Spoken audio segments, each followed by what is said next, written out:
ओडिशाची राजधानी भुवनेश्वरमध्ये पंतप्रधान नरेंद्र मोदी यांनी प्रसिद्ध लिंगराज मंदिरात दर्शन घेतलं।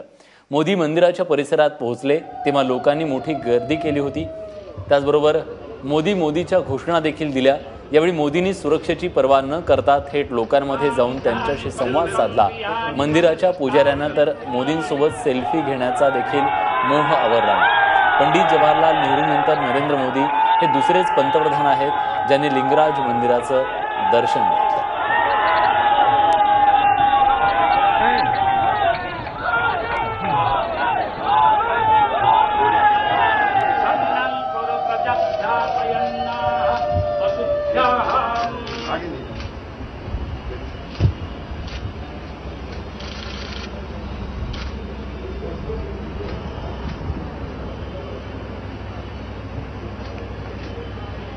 वेदांतयता ब्रह्मवेदैर्मतुर्पुराः इमानि जानि पञ्चेन्द्रियाणि मनसस्थानि मे हुविन् जय वो संसृजे घोरं जय वो शान्तिरस्तुनाः।